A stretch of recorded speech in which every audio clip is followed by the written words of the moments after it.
हम्म।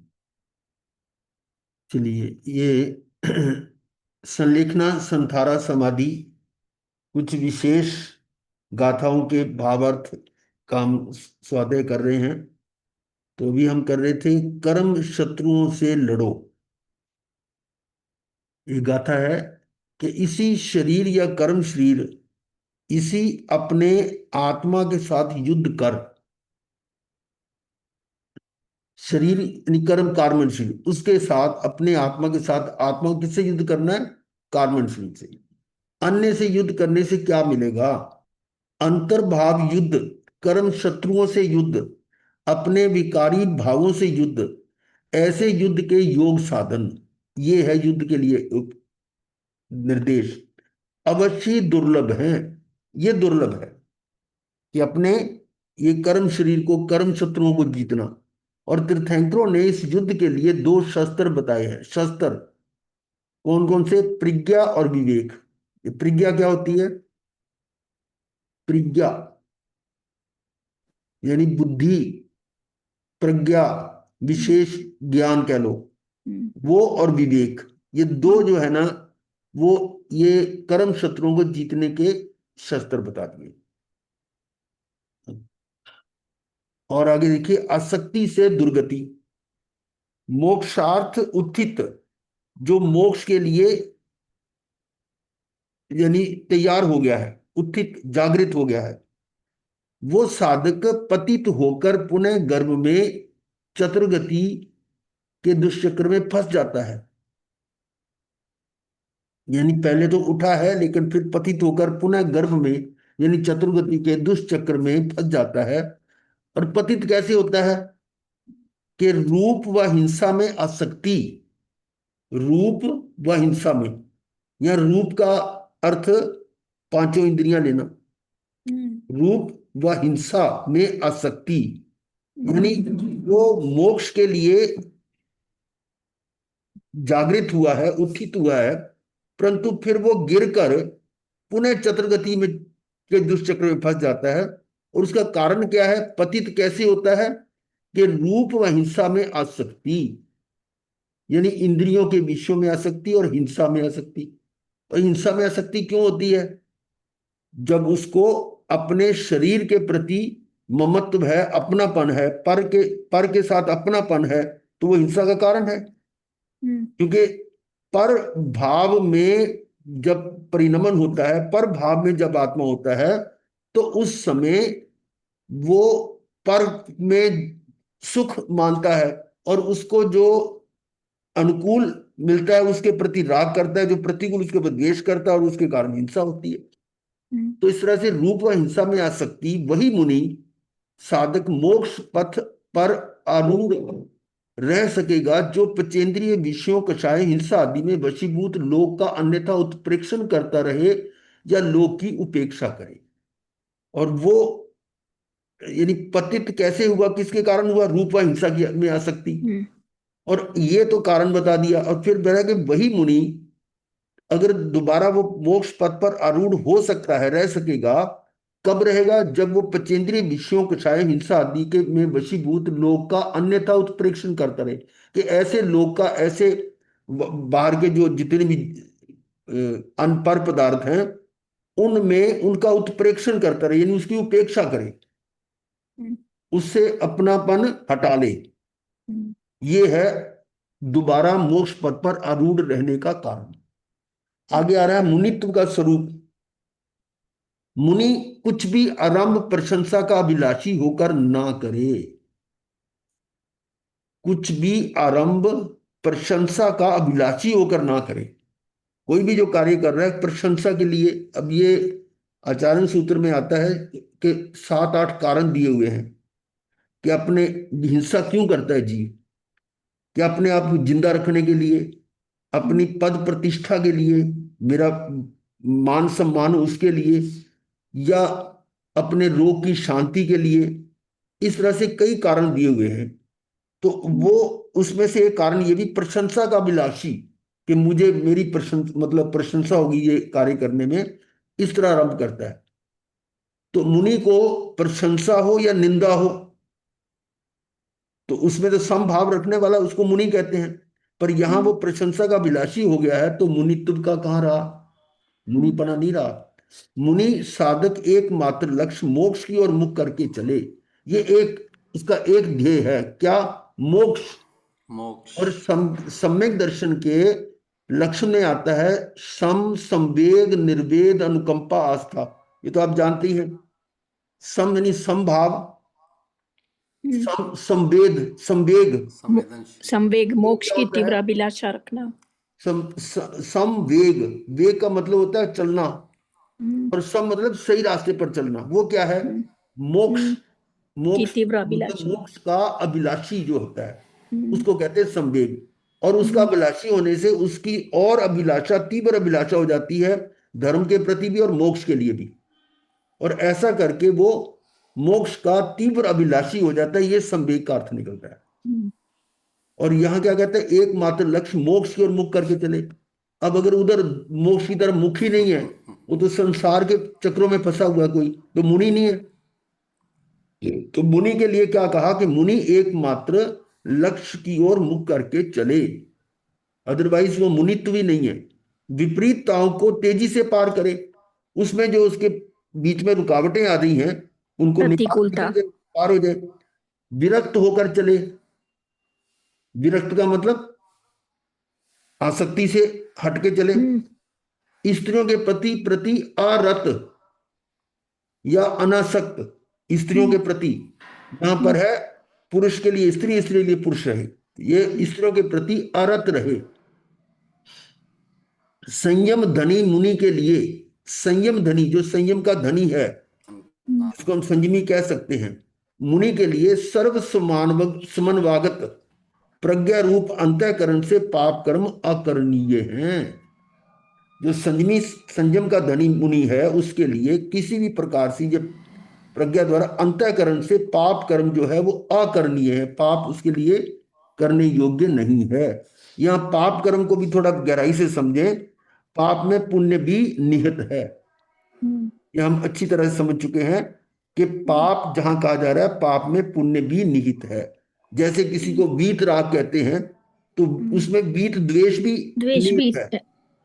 वीत राग का मतलब जो राग नहीं करता तो वो क्या द्वेष करेगा, नहीं। जब राग नहीं करे द्वेष भी नहीं करेगा। इस तरह से पाप कर्म जो है उसमें दोनों आ जाते हैं, पुण्य और पाप दोनों, क्योंकि दोनों ही चतुर्गति बढ़ाने वाले हैं।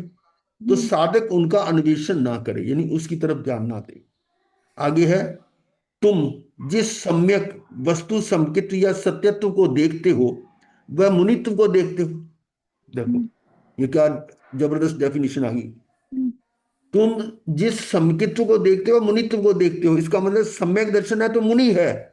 और जिस मुनित्व को देखते हो सम्यक को देखते हो, और मुनि को देख रहे हो तो समकित को, इसका मतलब दोनों चीजें साथ साथ हैं। समझ आ रही कुछ, कि जिस सम्यक को देखते हो यानी समकित्व को देखते हो वो मुनित्व को देखते हो, और जो मुनित्व को देखते हैं वो सम्यक को देखते हैं। इसका मतलब दोनों में अंतर नहीं है। सही मायने में मुनि है तो वो ज्ञानी है, और ज्ञानी है तो वो मुनि है। समकित कह लो या ज्ञानी कह लो एक ही बात है। सम्यक रूप से आचरण करना शिथिल के लिए संभव नहीं है। अब यहां क्या आ रहा है, सम्यक रूप से आचरण करना शिथिल, शिथिल के लिए संभव नहीं, यानी जो मतलब वीर्य का धनी नहीं है, उसमें पुरुषार्थ नहीं है, शिथिलता है, तो उसके लिए सम्यक रूप से आचरण करना संभव नहीं है। जो आसक्ति मूलक स्नेह से, आसक्ति मूलक, आसक्ति से स्नेह यानी स्नेह का मतलब मोह, प्रेम से आर्द्र, आर्द्र बने हुए हैं, यानी उससे भीगे हुए हैं प्रेम से, मोह से, विषयास्वादन में लोलुप हैं, विषयों के स्वाद में रचे पचे, रचे पचे हैं। विषयास्वादन उसका आस्वादन यानी विषयों में उनको मजा आ रहा है उसमें लोलुप हैं, और गृहस्थ भाव अपनाए हुए हैं। ये क्या मतलब हुआ, गृहस्थ भाव क्या होता है, जो गृहस्थ भाव, भाई गृहस्थ में तो तरह तरह के रिश्तेदारी निभाई जाती है, यानी जो संबंध हैं वो गृहस्थी में तो है ना, ये माता पिता पति पत्नी भाई बहन जो भी है, अरे रिश्ते नाते हैं, वो गृहस्थ भाव है। ये मेरा मेरा मुंह मेरा बेटा है, मेरी बेटी है, मेरा माता मेरा पिता।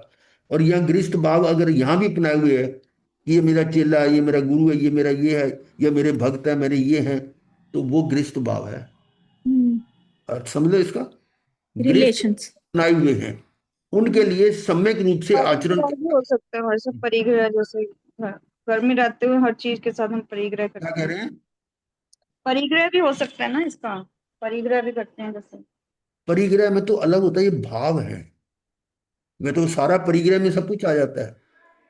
भाव है कि रिलेशन, भाव। रिलेशंस बन रहे, जो गृहस्थ में रिलेशन बनाते हैं ना, ज्यादा ज्यादा परिचय बढ़ाकर और अपना सर्कल बढ़ाते हैं, किटियां किटियां वगैरह करते हैं, क्यों करते हैं? सर्कल बढ़ाने के लिए ना, ये सारा गृहस्थ काम ही है। और यहाँ साधु के लिए क्या है कि वो इस तरह के परिचय को ना बढ़ाए, उसको तो, बल्कि उसका एक मनोरथ है कि वो, मतलब तीन मनोरथ होते हैं ना, साधु के भी तीन मनोरथ है। ये पहला है, मैं कब अल्प या बहुत श्रुत का अध्ययन करूंगा। दूसरा, मैं कब या एकल चर्या अपनाकर उसमें विचरण करूंगा, एकल विवाह, यानी अलग हो जाना, किसी से मतलब संबंध रखना ही नहीं, वो होता है एकल। तो अगर वो गृहस्थ भाव अपनाए हुए है, उनके लिए सम्यक रूप से आचरण करना शक्य नहीं है। अगर ऐसा है तो वो सही तरीके से आचरण, यानी कि नहीं कर रहा। चरित्र सही तरह से नहीं कर रहा हो। आचरण का मतलब यहां पर चरित्र से, चरित्र का मतलब आत्मा में रमन करना। भाई जब आपके सर्कल बाहर बढ़ रहे हैं, आपके संबंध बढ़ रहे हैं, तो आपका अपने से संबंध कैसे रहेगा? सीधी सी बात है, अपने से संबंध बनाने के लिए आपको पर से हटना पड़े। सुबह वाली क्लास में भी चल रहा था कि स्व और पर को जानना, क्यों जानना है? पर से छोड़ने के लिए पर को। स्व को जानना, मान लीजिए कि अपने को जानना, पर क्यों को जान रहे हैं? पर को जानना उससे छूटने के लिए, बिल्कुल ठीक कहा। पर को जानना इसलिए कि उसके छूटने के लिए। तो अगर हम उसमें फंसे जा रहे हैं तो फिर तो स्वयं में पहुंच ही नहीं सकते, अपने आचरण में आ ही नहीं सकते, फिर तो पर में ही आचरण कर रहे हैं। आगे आ रहा है, मुनि मौन ग्रहण करके स्थूल और सूक्ष्म कर्म शरीर को ढूंढ डाले। यह दो तरह के शरीर बता दिए। मुनि मौन ग्रहण करके स्थूल और सूक्ष्म। स्थूल शरीर कौन सा है? ये जो जो हमारा औदारिक, शरीर है। औदारिक और सूक्ष्म कौन सा है? कार्बन। कार्बन शरीर। आप कहोगे तेजस शरीर भी तो है, तेजस शरीर की, वो तो कार्बन के साथ में ही है, मिला कार्बन के हुआ साथ है, मतलब साथ वो तो एक तरह की ऊर्जा है। शामिल। इसलिए मूल में तो कर्म कार्बन शरीर ही है। और स्थूल शरीर को भी धुन डाले, यानी उसको भी, यानी उसको क्या कहते हैं? छिन्न भिन्न कर डाले, छिन्न भिन्न। छिन्न भिन्न का नहीं, या कह सकते कृश कृश कर दे उसको, कि मतलब उसकी तरफ ध्यान ना दे। आगे आता है, समत्वदर्शी वीर मुनि। समत्वदर्शी वीर मुनि, समत्व यानी समभाव रखने वाला। प्रांत, प्रांत का यह मतलब है बचा कुचा, बचा कुचा, थोड़ा सा और रूखा, नीरस, विगे रहित आहार ले। अब देखो ये आगम की बात, भाषा आ रही है। इन गाथाओं को पर हाईलाइट नहीं करते, ये सिर्फ हमारे जैसे ही होंगे, जो एक दो होंगे, वो जो विगे पर थोड़ा सुई टिक जाती है, नहीं तो बाकी तो आपको इतना डिटेल में नहीं बताएंगे। समत्वदर्शी वीर मुनि प्रांत बचा कुचा। बचा कुचा का मतलब जो सब बच, लास्ट में जो बचा बचा हुआ और है। रूखा, नीरस, रूखा ऐसे नीरस। भगवान महावीर क्या लेते थे? अरे 5 महीने 25 दिन के पारने में क्या लिया उन्होंने? उड़द के, उड़द के बाकुले। वो भी बात से, 3। रूखा सूखा। और विगे रहित आहार ले। अब विगे रहित का आहार का संकेत क्यों है? कि साधु ने अपनी आत्मा की साधना करनी है, समाधि में रहना है। तो समाधि में रहने के लिए पर से हटना पड़ेगा। पर से हटने के लिए उसके जो भाव हैं, पर में जो जा रहे हैं, उनसे हटना पड़ेगा। अध्यवसाय या वासना या इच्छा कामना। और जो विगे वाला आहार है, विगे वाला, दूध, दही, घी, तेल, मीठा, इनके सेवन से मन में विकार उत्पन्न होते ही होते हैं। मतलब ये आगम की भाषा बोल रहा हूं, और ये उत्तराधायन सूत्र में क्लियर लिखा हुआ है कि उससे मन में विकार होते हैं। तो ब्रह्मचर्य जो है वो सिर्फ काया से नहीं, मन वचन का तीनों से पालन किया जाता है। तो काया से तो अपने आप को कंट्रोल कर लिया, वचन से भी कर लिया, नहीं बोले मौन हो गया, लेकिन मन मन में कैसे करोगे? तो मन के अंदर अगर वासना या बुरे भाव आ रहे हैं तो आपका ब्रह्मचर्य खंडित हो गया। इसी तरह से सपने में भी अगर कोई इस तरह के विचार आ जाते हैं तो वो भी आपका ब्रह्मचर्य व्रत खंडित हो जाता है। और इसलिए ज्ञानियों ने जो आगमों में जो वर्णन आ रहा है विगे रहित का मतलब है कि विगे के छोड़ने से आपके मन में विकार नहीं आएगा।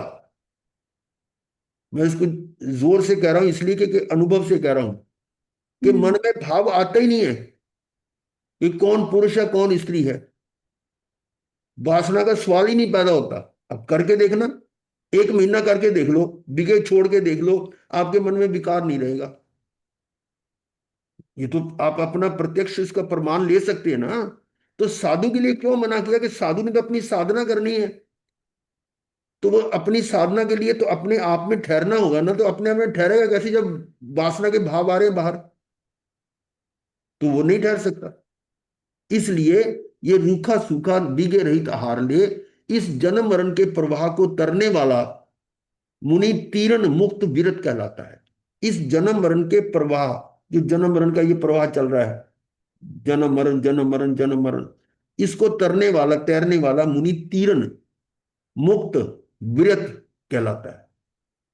आगे देखिए, ब्रह्मचर्य साधक काम कथा, वासना दृष्टि, परस्पर कामुक भाव प्रसारण, ममत्व, शरीर सज्जा से दूर रहे। ये भी ब्रह्मचर्य के लिए आ गया, क्योंकि ये जो विकथा है वो भी तो विकार पैदा करती है। तो काम कथा, वासना दृष्टि, परस्पर कामुक भाव प्रसारण, ममत्व, शरीर सज्जा, इससे दूर रहे। इसलिए कहा गया कि शरीर की सज्जा दूर रहने का मतलब है कि अपने का श्रृंगार वगैरह, यानी वो कल हम पढ़ रहे थे ना कि मुनि जो है वो दांत साफ नहीं करे या स्नान नहीं करते, ये नहीं। इसके पीछे जो थ्योरी वो ये है कि वो शरीर की सज्जा में ना लगा रहे कि मैं सुंदर दिखूं। हाइजीनिक पॉइंट ऑफ व्यू उसको साफ करना है, हाइजीनिक। इसके लिए तो अब ऐसे होता है, शरीर की सफाई ना करे तो इसके ऊपर, चमड़ी के ऊपर ऐसी लेयर्स बन जाती हैं जिसमें जुएं पैदा हो जाती हैं। सिर में तो होती हैं और चमड़ी में पड़ जाती है, इसको चम जू कहते हैं। तो उसमें कितनी हिंसा होगी, तो फिर साधना कहाँ होगी जब उसका भाव ही उधर लगे हुए हैं। तो इसलिए ये चीजें जो है ना, थोड़ा इसको बिल्कुल एडमेंट होकर के, भाई वो शरीर की तरफ देखना ही नहीं है, ऐसा नहीं है। वो शरीर की नहीं तरफ देखना, तो ये थोड़ा शरीर की हत्या करनी है हमने, आत्महत्या नहीं करनी। आत्महत्या तो पाप है, पर इसको कुछ उतना संभालना है जितना कि हमारे लिए आवश्यक है। यानी बिल्कुल इसको छोड़ दिया, वो तो लास्ट में है। संथारे के टाइम पर तो आप ये मान सकते हैं कि अब इसने और अधिक नहीं चलना, वो छोड़ दिया, इसके सार संभाल सब छोड़ दी। लेकिन जब तक है तब तक इसको संभालना पड़ेगा। और संभालने में भी हमारा विवेक क्या है कि हम कैसा आहार लें। ऐसा आहार लें जो हमारे को, मतलब मन में विकार पैदा ना करे। ऐसा खाए अन्न वैसा होए मन। है। अब देख लो, चटपटे खाएंगे तो मन आपका कंट्रोल में रह ही नहीं सकता। ध्यान के लिए भी आवश्यक होता है। ध्यान के लिए तो शुरू शुरू में जब आचार्य ध्यान कराते थे तो वो खाने का लिए ना वो बहुत, मतलब ऐसा खाना होता था, चटपटा बिल्कुल नहीं होता था। तो हमारे अशोक विहार में शिविर चले तो हमारी थोड़ी सी वो चल गई, तो हमने तो बढ़िया से बढ़िया खाने के सैंपल रखे हुए थे। तो आचार्य जी बहुत कहते, ये क्या कर रहे हो तुम, ये बरातियों की तरह सेवा कर रहे हो। मगर इसी बहाने लोग आएंगे तो फिर अपना देख लेंगे बाद में। वो हमारी और तरह की लुक था, हमारा आउटलुक इसका। तो ये है के यानी ब्रह्मचर्य साधक काम कथा वासना दृष्टि परस्पर कामुक भाव प्रसारण ममत्व शरीर सज्जा से दूर रहे, वाणी से कामुक आलाप ना करे, काम वासना की ओर जाते मन को वश में करे। देखो, काम वासना की ओर जाते मन को वश में करे और सतत पाप का परित्याग करे, इसे जीवन में सम्यक प्रकार बसा ले। और ये बात जो है ना, ये वासना वाली जो बात है, ये तो 100% हमारा सेल्फ एक्सपीरियंस है कि विजय छोड़ने से सिर्फ वासना की बात ही नहीं है, कई बीमारियां दूर हो जाती हैं, कई बीमारियों का इलाज है। हार्ट की बीमारी है इसको पता, मलका को, शिमला माता को हार्ट की वो बताई थी कि इसका वो तो इसको जो हमने ना, गुरुदेव ने बीगे का त्याग करा दिया, ऑपरेशन नहीं कराना पड़ा था, चल गया था काम। और जी दूसरा के सामने बैठा हूं, मेरे को कैंसर 4th स्टेज की थी, और इसका वो कौन सी थेरेपी होती है, रेडिएशन, वो भी लगी थी, 30 रेडिएशन लगी थी, और हालत खराब थी ऐसे। और यहाँ हम आए थे जब, तो हालत काफी खराब थी, लेकिन अब देख लो आपके सामने, 3 साढ़े 3 साल हो गए हैं। उस टाइम तो हालत ऐसी थी कि मैं खड़ा भी नहीं हो सकता था, परंतु ये विजय अगर ले रहा होता तो इतनी इंप्रूवमेंट नहीं हो सकती थी। ये प्रत्यक्ष प्रमाण है, डॉक्टर साहब अच्छी तरह जानते हैं कि जो खुराक जो है वो लेना, अब हम जो है वो उसी हिसाब से लेते हैं जिसमें ये बीगे वगैरह नहीं होते और मिर्च मसाले ज्यादा नहीं लेते। चलो, तो आगे है अहिंसक बन। तू वही है जिसे तू हनन योग्य, आज्ञा में रखने योग्य, परिताप देने योग्य, दास बनाकर ग्रहण करने योग्य, मारने योग्य मानता है। ये बहुत इंपॉर्टेंट लाइन है। वही है, वो तू ही है जिसे तू मारना चाहता है, जिसे तू अपने अधीन करना चाहता है, जिसको तू दुखी करना चाहता है, जिसको अपने दास बनाना चाहता है, वो तू जिसको कह रहा वो तू ही है। क्यों है? ये कल हमने इस पे चर्चा की थी कि 2 प्रकार की हिंसा है, एक द्रव्य हिंसा, एक भाव हिंसा है। द्रव्य हिंसा से भाव हिंसा पहले होती, पहले भाव हिंसा होती फिर द्रव्य हिंसा होगी। भाव हिंसा के बिना द्रव्य हिंसा हो नहीं सकती। और भाव हिंसा कैसे होती है? जब हम अज्ञान में जाते हैं, अज्ञान और अदर्शन के कारण, यानी अपने को, स्वयं को ना जानना और पर को अपना जानना, ये अज्ञान है। इस अज्ञान के कारण मेरी हिंसा हो गई, यानी भाव हिंसा होगी। और उसी के कारण जो दूसरा व्यक्ति इसमें मेरे को अनुकूल लग रहा है, उसके प्रति राग करके, जो प्रतिकूल लग रहा है उसके प्रति द्वेष करके मैं हिंसा करता हूं, वो द्रव्य हिंसा है। तो द्रव्य हिंसा तो बाद में हुई ना, पहले अपनी हिंसा होगी। इसका मतलब जो तू हिंसा कर रहा है वो अपनी तू कर रहा है, समझ गया ना? ये तो है तात्विक। दूसरी बात कि जब तूने अपनी हिंसा की तो कर्म बंद हो गए, और उस कर्मों का भुगतान किसको करना पड़ेगा? स्वयं को। स्वयं तो अपनी हिंसा होगी ना। वो अभी सुबह मैंने पढ़ा था, आज सुबह या कल पढ़ा था, कि जिस किसी प्रयोजन से या निष्प्रयोजन, सकारण या निष्कारण, जिस जिस जीव की वो हिंसा करता है, उसी उसी जीव निकाय में उसको जन्मना पड़ता है। तो इसका मतलब क्या हुआ? वो कर्म तो बांधे ना उसने हिंसा करने के लिए, दूसरे को मारने के जो किए, भाव तो अपने अंदर कर्म बांध लिए, तो जिसका मतलब हिंसा तूने अपनी कर ली, उसका दुख तो तुझे होगा, उसका जब फल आएगा तब भी दुखी होगा। ये है। तो तू वही है जिसे तू हनन योग्य, आज्ञा में रखने योग्य, परिताप देने योग्य, दास बनाकर ग्रहण करने योग्य, मारने योग्य मानता है। ज्ञानी रिजु होता है, सरल होता है, वह प्रतिबोध पाकर जीने वाला होता है। हनन ना करे ना कराए, हनन ना करे ना कराए, कृत्य कर्म के अनुसार फल भोगना पड़ता है, अतः हनन करने की इच्छा ना करे।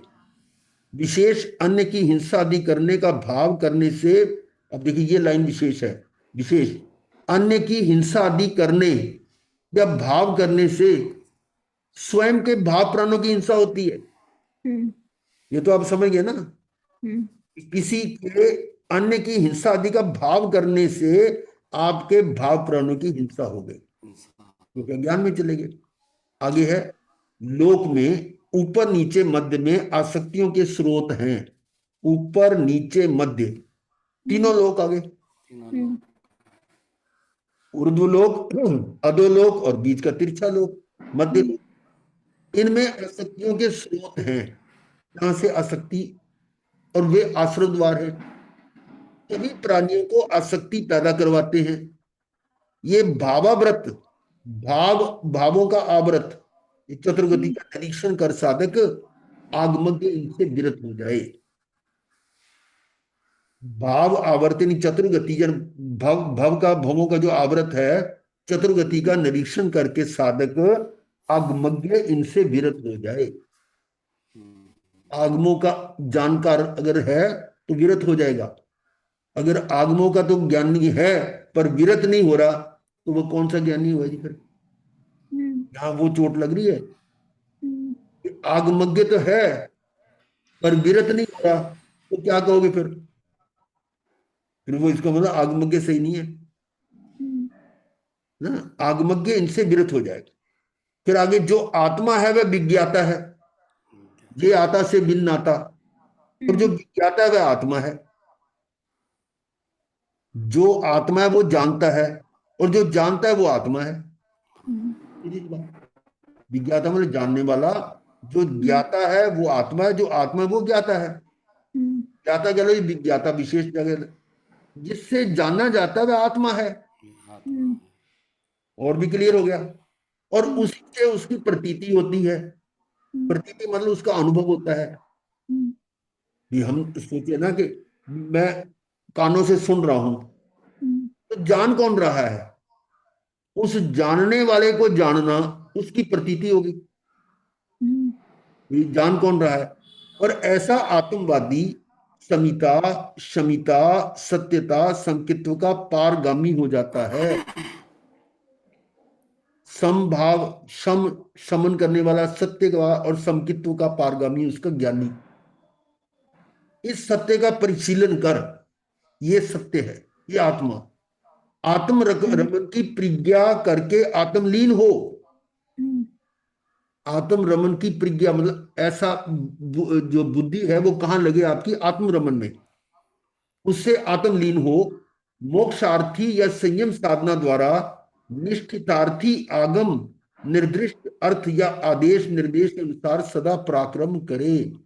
लो, मोक्ष, मोक्षार्थी या मोक्ष के इच्छुक है, मुमुक्षु कह सकते हैं। संयम साधना द्वारा निष्ठितार्थी, जो उसमें निष्ठा रखता है। आगम निर्दिष्ट, जो आगमों में निर्देश दिया गया है, या उसका जो अर्थ है या आदेश है, उस निर्देश है, उसके अनुसार सदा पराक्रम करे। जो आगम कह रहे हैं उसके अनुसार करे। पहली बात तो हम आगम सुनते ही नहीं, और सुन के उसके अर्थ को नहीं समझते। अर्थ को समझ रहे हैं तो उसके अनुसार कार्य नहीं करते।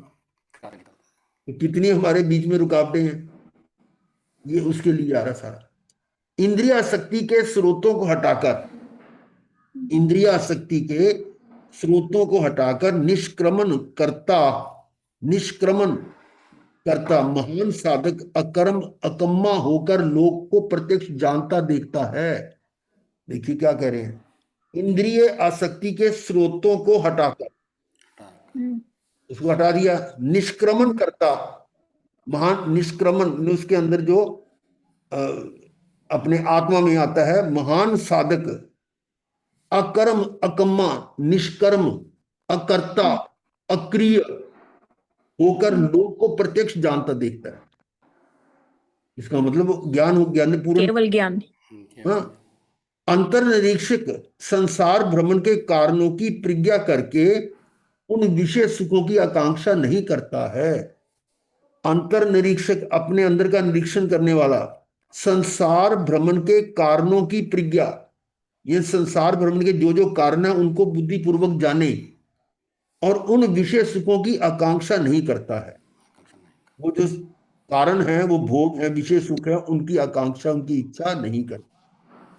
आगे है, गृहवास में दुखी। ये आपके लिए सोचने वाली बात आ रही है। गृहवास में दुखी है। विविध कुलों में उत्पन्न मनुष्य धर्माचरण के योग्य होते हुए भी पंचेंद्रिय विषयों में आसक्त होकर अनेक शारीरिक और मानसिक दुखों से आक्रांत करुणा विलाप करते हैं, गृहवास नहीं छोड़ते और दुखों के हेतुभूत कर्मों से मुक्त नहीं हो पाते। घर में हालत कैसी होती है कि अगर आप थोड़ी मेहनत नहीं करते और घर में लाकर आकर कुछ लाकर नहीं देते तो क्या हालत होती है।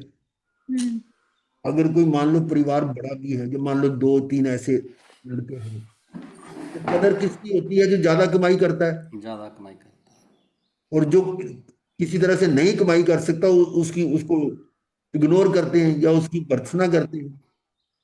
अब उस जगह पर अपने आप को सोच लो कि मैं अगर ऐसा काम नहीं करता तो मेरा वो सत्कार सम्मान तो होगा नहीं, फिर भी मैं घर में डटा हुआ हूं।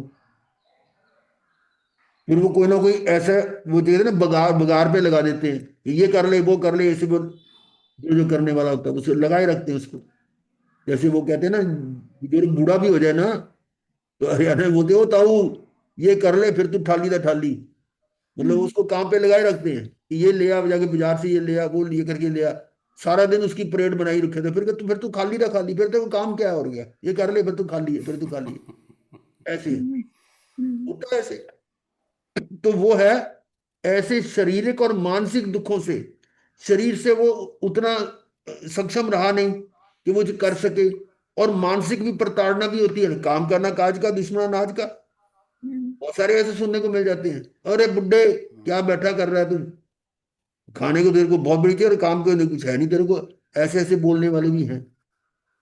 तो शारीरिक और मानसिक दुखों से आक्रांत करना विलाप करते हैं, गृहवास नहीं छोड़ते, फिर भी घर नहीं छोड़ते और दुखों के हेतुभूत कर्मों से मुक्त नहीं हो पाते। कछुए और वृक्ष का दृष्टांत देकर कहा कि वे विविध ताप शीत तूफान प्रहार सहते पर स्थान नहीं छोड़ते। अब कछुए और वृक्ष का दृष्टांत दिया है। कछुआ भी जहां पड़ा वहीं पड़ा रहता है और वृक्ष, उसको गर्मी है सर्दी है वहीं के वहीं डटा हुआ है। ये दृष्टांत दिया गृहस्थ के लिए। ऐसे गृहस्थ भी करता है कि उसको सब तरह के ये ला दे वो ला दे। वो आप देखो ना, वो संसार दर्शन वाला चित्र, पेड़ पर लटका हुआ है, नीचे हाथी हिला रहा है, ऊपर से मधुमक्खियों का छत्ता वो हिल गया, मधुमक्खियां काट रही हैं और जिस टहनी को पकड़ा उसमें चूहे काट रहे हैं। और नीचे गिरा तो वो कुआं जिसमें सांप चार फन लेके वो खाने को लपकने को तैयार है। ऐसी स्थिति में भी वो उसको छोड़ता नहीं है। और जबकि वो देव आता है, देवी ने कहा कि ये बड़ा दुखी है, इसकी थोड़ी हेल्प कर दो। तो देव तो पहले कहा कि ये ऐसे संसार भी चलता है, तुम चलो नहीं नहीं नहीं इसको करनी चाहिए। अब वो कहता है भी, उसको कहता है कि तुम्हें अपनी जगह पे जाना, तो मेरी विमान में आ जा। यानी गुरु कह रहे हैं तो हमारे साथ आ जा, जी। घर बार छोड़ हमारे साथ आ, तेरे को अपने गंतव्य स्थान पर पहुंचा देंगे। पर वो नहीं छोड़ता है ना, नहीं छोड़ता तो क्या होता है, वो जो मक्खियां काट रही है ना, वो परिजन काट रहे हैं, ये ला दो ये ला दो वो कर दो वो कर दो, वो काट रहे हैं। और मोह कहाँ है कि बस ये पोते के साथ मोह है, पोते की शादी हो जाए और अच्छा हो जाए। वो एक एक बूंद जो आ रही ना ऊपर से शहद की, शहर के। उसमें लग रहा था। ये है गृहस्थ। बहुत सुंदर दृष्टांत है वो, जो संसार दर्शन तकरीबन कई स्थानकों में वो चित्र लगे होते हैं। ये तो कांच के बना रखे हैं, हमारे भी बने हुआ था। तो ये है गृहस्थ का दुख। आगे है मुनि कैसा। प्रज्ञावान मुनियों की भुजाएं कृश होती हैं, पहलवान नहीं होते, बॉडी बिल्डर जो है वो नहीं। क्या लिखा है? प्रज्ञावान मुनियों की भुजाएं कृश होती हैं। क्यों? क्योंकि एक तो खाना उनका ऐसा होता है, बीगे रहित खाने से आपके अंदर मोटापा भी ज्यादा नहीं आएगा और कई बीमारियां नहीं आती। ये तो पक्की बात है। खाने पीने का जब बीमारी आती तब परहेज क्या करते, डॉक्टर बताते नहीं, अभी घी नहीं खाना, नमक नहीं खाना, ये नहीं करना, चीनी नहीं लेनी। तो जो पहले ही छोड़ रखा तो बीमारी कहां से आएगी। ये है।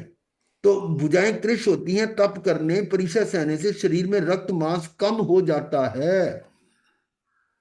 शुरू शुरू में हमने जब ये बीके छोड़े थे पहले साल, मेरे ख्याल अरिहंत, तो वहां 13 किलो वजन कम हुआ था, मतलब कुछ ही महीनों में समझो। और उसके बाद नॉर्मल, अब कोई वजन कम नहीं हो रहा, बिल्कुल ठीक है, कि जो सेटिंग होनी होती होगी। तो ये है शरीर में रक्त मांस कम हो जाता है तप करने से, और ये भी तप है। कौन सा तप है ये डिगे रहित खाने वाला, कौन सा तप है बताओ जरा। रस परित्याग। चौथे नंबर का तप है, रस परित्याग। से कहीं ऊपर है। अनशन वाला तो अब कहते हैं ना हमने व्रत किया, उपवास किया, बेला किया, चौला किया, पठाई करी, उससे कहीं ऊपर है। गुनोदरी उससे ऊपर है, और भिक्षाचरी और ऊपर है, भिक्षाचरी से भी ऊपर है रस परित्याग। तो तप इतना बड़ा तप है ये। संसार वृद्धि को, संसार वृद्धि का मतलब संसार जिससे बढ़ता है, वो क्या, राग देश क्षय रूपी संतति को, रागो या दोषो कम भी, ये कर्म के बीज है राग देश, उसी से संसार जन्म मरण हो रहा है, जन्म जन्म। तो इस कषाय रूपी संतति यानी ये जो उनकी परिपाटी चल रही है, वो प्रज्ञा से छिन्न भिन्न करता है। ऐसा मुनि तीर्ण मुक्त एवं विरत कहलाता है। और स्त्री भोगने हेतु बाध्य कर दे, अब ये पॉइंट विशेष आ रहा है, स्त्री भोगने हेतु बाध्य कर दे, अन्य कोई उपाय ना हो तो विहानस मरण फांसी लगाकर मर जाए पर भोग नहीं भोगे। ये आचार्य सूत्र के 9वें अध्याय में आता है वर्णन इसका, कि ऐसी स्थिति आ जाए तो उस समय ब्रह्मचर्य की रक्षा करे या अपने जीवन की रक्षा करे। तो वहां पर आ गया कि ब्रह्मचर्य की रक्षा के लिए अपने शरीर का बेशक त्याग कर दे, उसको कहा विहान स्मरण, फांसी लगाकर मर जाना, वो पाप नहीं है वहां,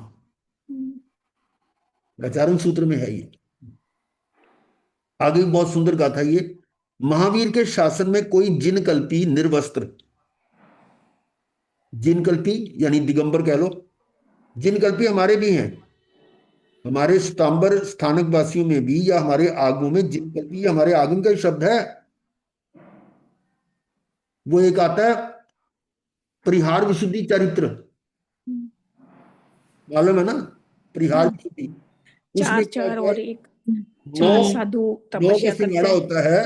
तो 4 साधु जो है ना, वो तप करने के लिए निकलते हैं, जंगलों में निकल जाते हैं, वहां जिन कल्पी हो जाते हैं, अचेलक हो जाते हैं, बेले बेले तेले तेले चोले चोले इस तरह से व्रत उपवास करते हैं, 6 महीने तक वो तप करते हैं, और 4 चार की सेवा में रहते हैं, और एक वाचनाचार्य।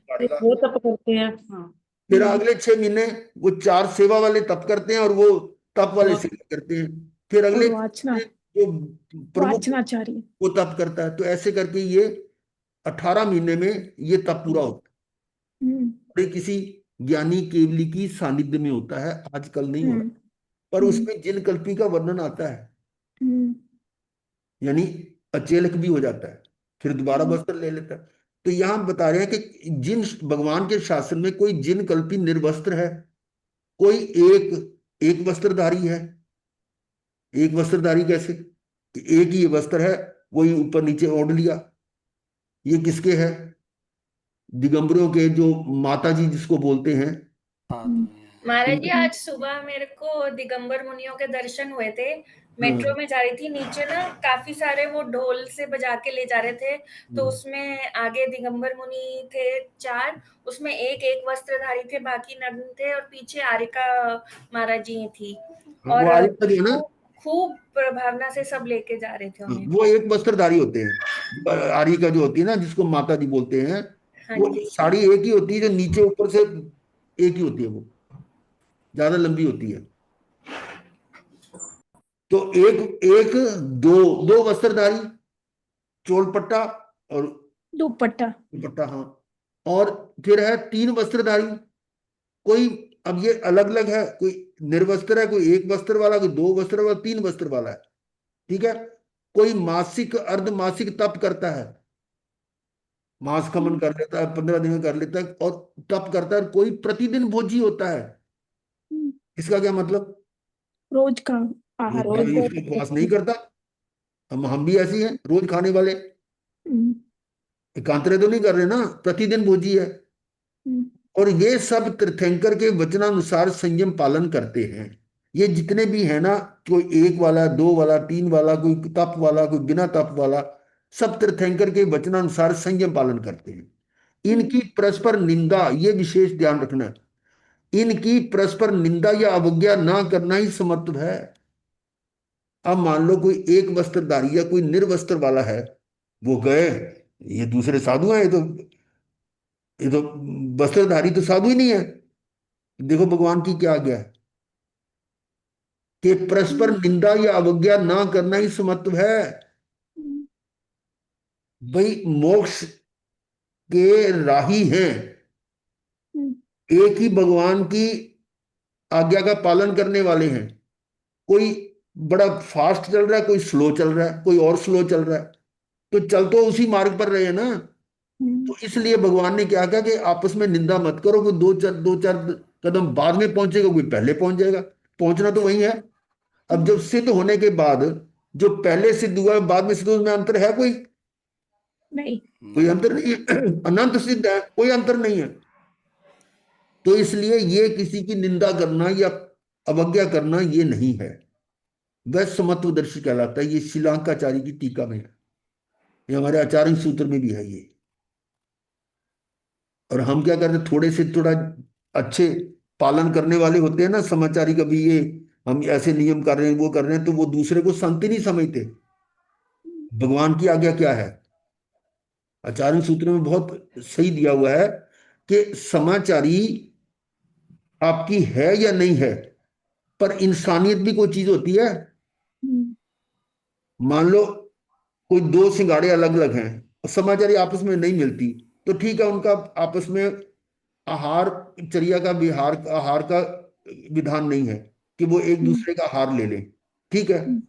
अब मान लो कोई एक संत ऐसा है जो उसको कोई मतलब अचानक कोई ऐसी प्रॉब्लम आ गई जिसमें उसकी सहायता की बहुत आवश्यकता है, और कोई दूसरा सहायता करने वाला है नहीं, और ये सोच कर के मेरे सिंगाड़े वाला नहीं है तो मैं तो उसकी नहीं करूंगा, तो भगवान ने कहा नहीं, वहां पर आपको उसकी सेवा करना उचित है, अनिवार्य। अनिवार्य भी है, और उसके लिए हार पानी सब सब उचित व्यवस्था करना है। ये आचार्य में लिखा हुआ है। ये वो नियम बनाए हैं तो किसी और ढंग से बनाए हैं, पर प्रैक्टिकली देखना ना।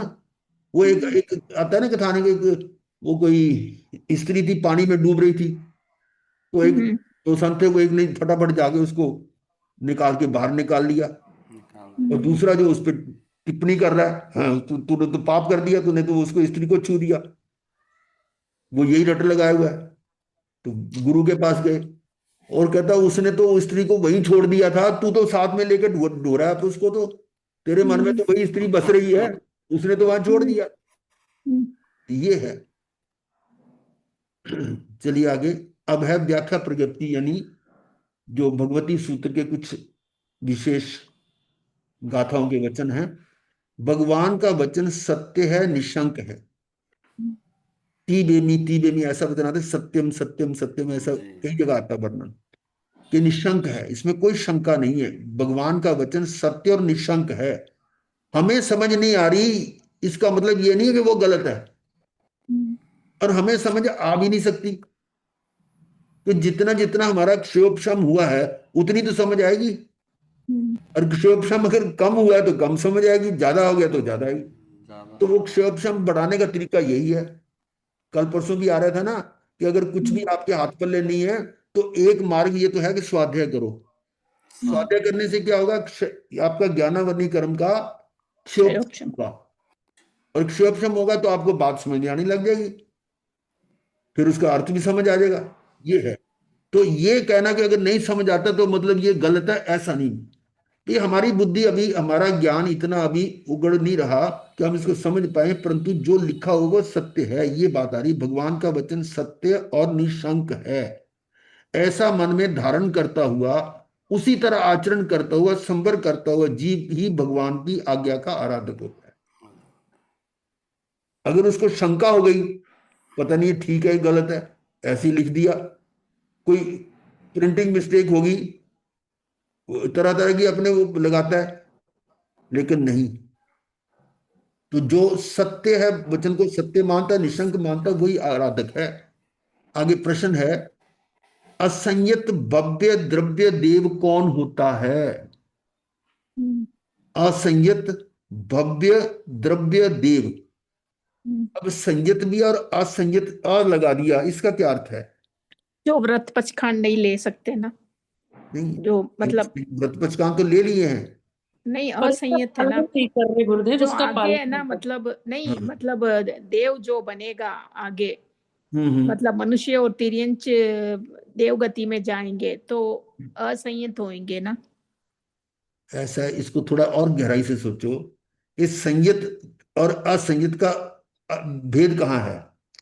संयत यीशु, वो है जो महाव्रतों का आराधन कर, पालन करता है। हाँ, वो आराधना नहीं करता। आराधना करने का मतलब वो अपने आत्मा में स्थित रह रहा है, वो संयम है असली। और जो आत्मा में स्थिर नहीं रह रहा, पर भावों में ही जा रहा है, वो संयम होते भी असंयमी है, उसको कहा असंयत। यानी बाना तो है, वेश है, परंतु आत्मा के स्तर पर वो संयम नहीं है। लेकिन ये तो देव देव हमारे साथ देव है। हाँ, देव देव बताता हूँ देव कैसे है, द्रव्य देव कौन होता है? बताता हूँ, इसके समझ लिए। असंयत भव्य, होने वाला, भव्य का मतलब होने वाला द्रव्य, जो द्रव्य देव यानी देव बनेगा, वो कौन होता है, ये प्रश्न है।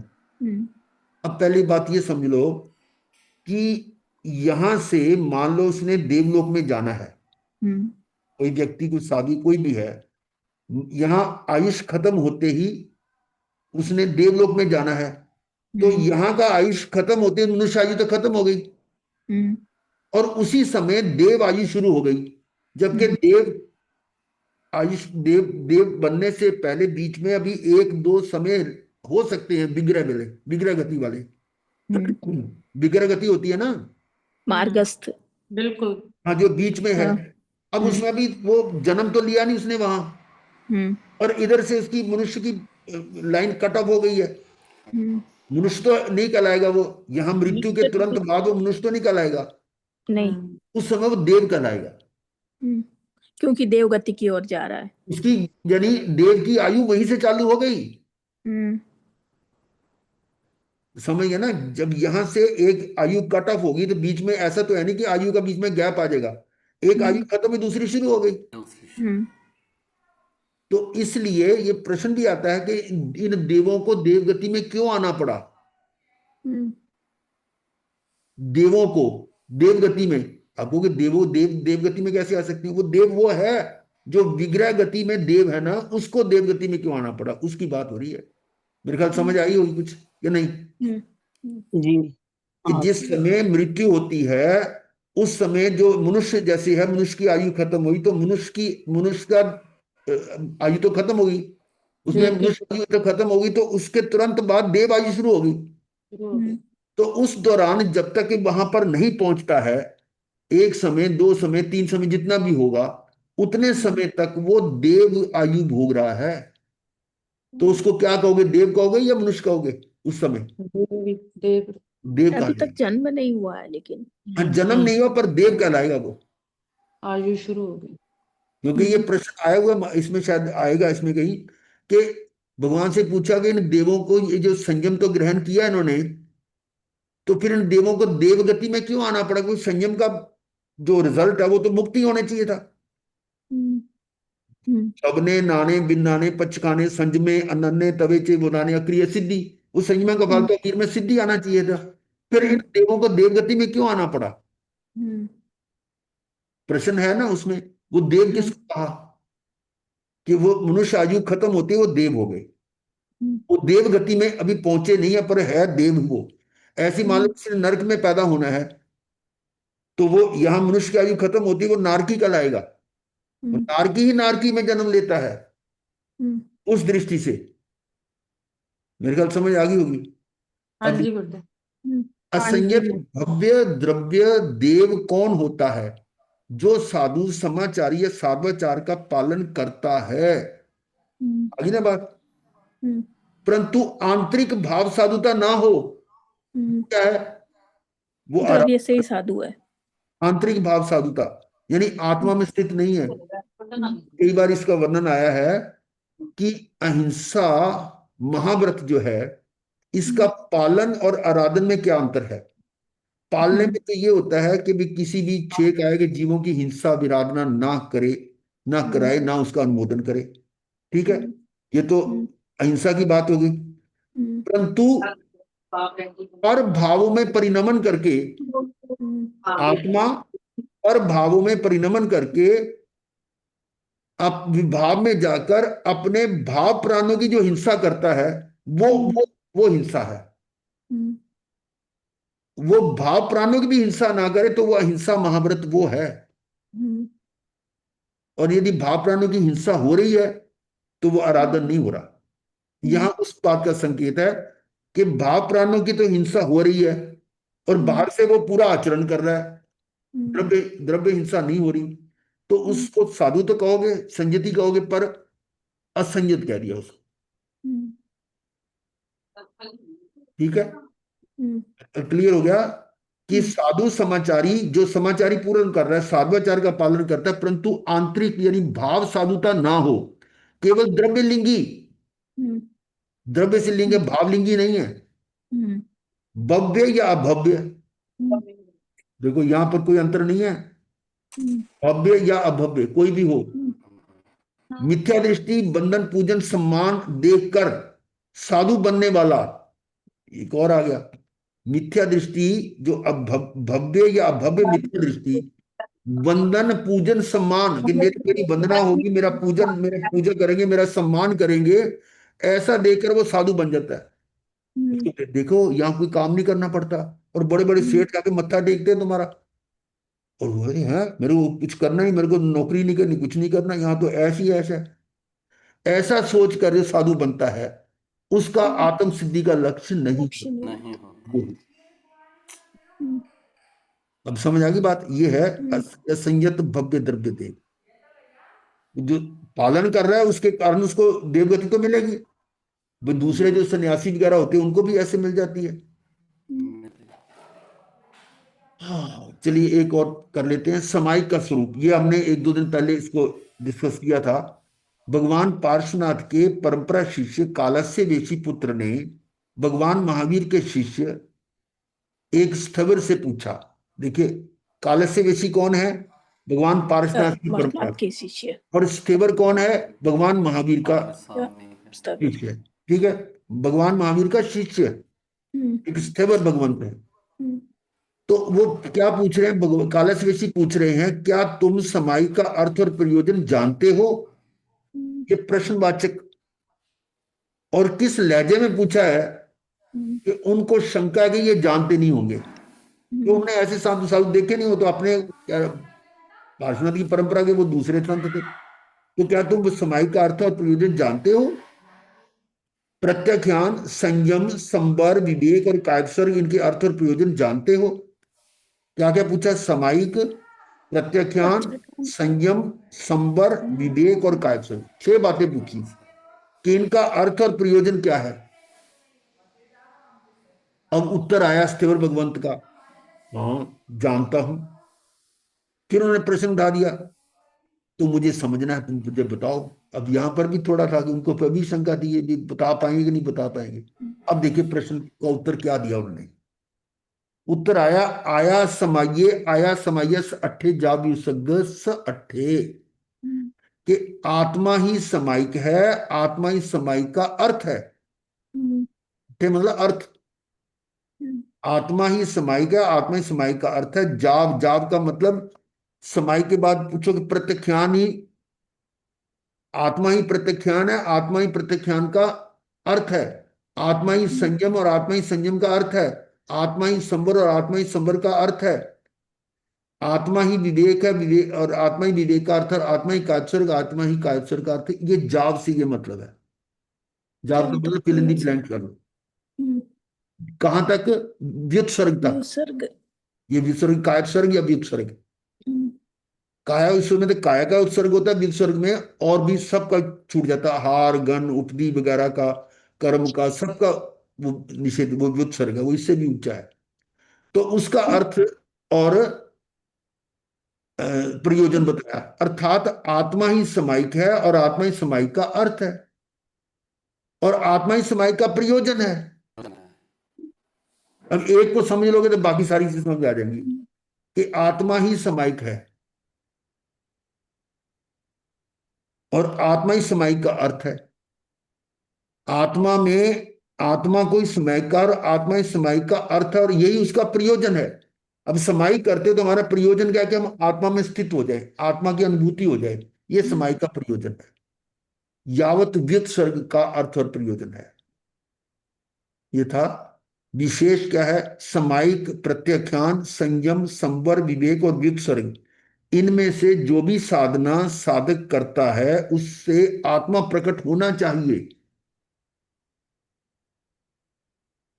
बताओ, जो जो हम कर रहे हैं क्या इसके अनुसार हो रहा है? नहीं। समायिक तो हमने कापियां भर दी, वो मैंने देखा कि ये खास करके लेडीज को देखा है, वो खाने से बने होते हैं, उसमें वो भरते जाते हैं कि आज इतनी स्मैके होगी, इतनी स्मैके होगी। वो गोश्त वाला जो बना था ना, जो टेबल टाइप, उसमें वो भरते रहते हैं। तो ये जो है समायिक, प्रत्याख्यान, संयम, संवर, विवेक, व्युत्सर्ग, इनमें से जो भी साधना साधक करता है उससे आत्मा प्रकट होना चाहिए। वो सिर्फ रिकॉर्ड बनाने से थोड़ा प्रकट होगा कि मैंने इतनी स्मैके कर ली। और कई तो भगत आते हैं, भाई मैं तो दिन में इतनी स्मैके करता हूँ, इतनी करता हूँ, ये करता हूँ, अपनी उसको समझे कि मैं हम बहुत कुछ कर रहे हैं। समायिक, असली समायिक क्या है? ये उसके लिए प्रैक्टिस तो मान सकते हैं इसको, ड्रिल मेथड है। 48 मिनट के लिए आप एक जगह टिक के बैठ रहे हैं तो उसका मतलब उस 48 मिनट टिक के आप आत्मा में बैठ जाओगे, उस दिन काम हो जाएगा।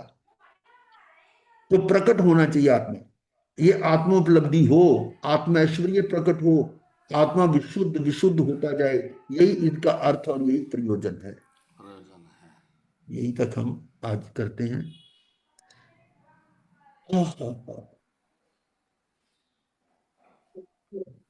हम्म हम्म। अभी एक दो दो चार लाइनें बोल लेते हैं। कौन सा बड़ी चलिए ये ऐसे दो चार लाइनें बोलते हैं। निज आत्म ऐसा मंदिर है जहां तुझको तेरा भगवान मिले।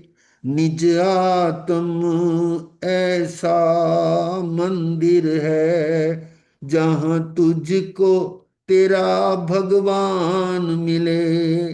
निज आत्म ऐसा कैसा मंदिर है? जिसमें तेरा भगवान, वो भगवान आत्मा है इस मंदिर में। निज आत्म ऐसा मंदिर है जहां मुझको मेरा भगवान मिले। फिर क्या करना है? उसमें ही नित्य विहार तू कर, जहां पूर्ण तुझे विश्राम मिले। कहाँ विहार करना है? वही आत्मा मंदिर में, ये मेरा मंदिर जो आत्मा, उसमें विहार, उसी में रमन कर। बैठ बना ला। करे क्यों रमन करे? जहां पूर्ण अंदर तुझे भाग गया। विश्राम मिले, आनंद, शांति, सुख, क्योंकि आत्मा का गुण है सुख। ये तो आप जानते हैं कि सुख आत्मा का गुण है। और शरीर के सुख को हम सुख नहीं कहते, शरीर के सुख को साता बोल सकते हैं। सुख और साता में अंतर है। सुख आत्मा का गुण है और साता जो शरीर का है। जी। और शरीर का साता सुख नहीं है, वो सुख आभास है, वो तो कुछ समय के लिए क्षणिक है। और ये जो है आत्मा के अंदर सुख है, वो तो पूर्ण विश्राम। उसमें ही नित्य विहार तू कर, जहां पूर्ण तुझे विश्राम मिले। निज आत्म ऐसा मंदिर है जहां तुझको तेरा भगवान मिले। तू मोह की मदिरा पी पी कर भव वन में भटकता आया है। तू मोह की मदिरा पी पी कर, ये मोह के अंदर मैं है, मेरा शरीर, शरीर के से जुड़े हुए मेरे माता, मेरी पिता, मेरा बेटा, मेरी बेटी, पता है पत्नी, ये सारे जो है मेरा मेरा, ये मोह है। उसकी मदिरा में बेहोश हो रहा है और भव वन भटकता आया। ये भटकने का कारण है। क्यों? मोह के कारण राग द्वेष हो रहा है, राग द्वेष के कारण कर्म बंद हो रहा है, कर्म बंद के कारण में बार बार जन्म मरण हो रहा है। भाई सीधी सी बात है, जो मेरे साथ जो सूक्ष्म शरीर है, कार्बन शरीर क्या है? कर्मों का समूह है। तो जब तक ये कार्बन शरीर है, ये मेरे को भटकाता रहेगा। जब तक ये कंप्यूटर के अंदर हार्ड डिस्क में डाटा है तो आपकी स्क्रीन पे आएगा, आएगा कि नहीं? और वो डाटा खत्म हो गया तो स्क्रीन ब्लैंक हो जाएगी। तो वही है, हमारी फाइलें जब तक खत्म नहीं होती, ये कर्मों की फाइलें, डाटा पूरा फॉर्मेट नहीं होता, तब तक हमें किसी ना किसी रूप में ऐसे आना पड़ेगा। तो वो है मोह की मदिरा पी पी कर भव वन में भटकता है। तू मोह की मदिरा पी पी कर भव वन में भटकता आया है। अब प्रॉब्लम क्या, कहाँ की वो आ रही है? निज रूप पिछाने बिना प्रभु भव भ्रमण का अंत ना आया है। अब देखिए, मैं अनादि काल से क्यों भटक रहा हूं? केवल केवल इसलिए कि मैंने अपने आप को पहचाना नहीं, अपने आप को जाना नहीं। पर को ही अपना जानता रहा। पर को तो जान रहा, एक निगोद का जीव भी जान रहा है पर को। कैसे जान रहा है भाई, बताओ जरा। निगोद का जीव शरीर को जानता है ना? कैसे सिद्ध करोगे? हाँ जी, स्पर्श इंद्रिय के द्वारा। उतना नहीं, ज्ञान तो पीड़ा तो उसमें सह रहा है ना, उसको दुख तो सह, दुख की वेदना तो हो रही है। हाँ, सुख दुख को सहने की। बिल्कुल ठीक है। नेहा ने भी ठीक बोला है, मलिका भी ठीक बोल रही है कि छोटे से छोटा जीव भी सुख दुख का अनुभव कर रहा है। कर रहे हैं। एक छोटा, जो साइंस वाले जाते हैं अमीबा या पैरामीशियम कुछ भी होता है, उसको भी सुख दुख की अनुभूति होती है। पेड़ पौधों को भी सुख दुख की अनुभूति होती है। तो सुख दुख अनुभूति के बिना शरीर के जाने हो सकती क्या? शरीर नहीं। को अपना समझ रहा है ना, शरीर को अपना हाँ जान जी, रहा है, ये तो हर जीव जान रहा है। परंतु क्या वो अपने आप को जानता है? शरीर को जान रहा है, अपने आप नहीं, आत्मा को तो जानता ही नहीं, आत्मा को उसको पता ही नहीं है। और ऐसी अनादि काल से मैं भी यही रहा कि मैंने शरीर को अपना माना। गधा बना तो गधा बोला अपने आप को, मैं घोड़ा बन गया तो घोड़ा, मैं मनुष्य बन गया तो मैं मनुष्य, मैं देव, मैं नारकी। ये शरीर के अनुसार अपने आप को मानता रहा और अपने आप को जाना ही नहीं। ठीक है? तो निज रूप पिछाने बिना प्रभु भव भ्रमण का अंत ना आया है। यही कारण है कि मेरा भवों का अंत नहीं आया।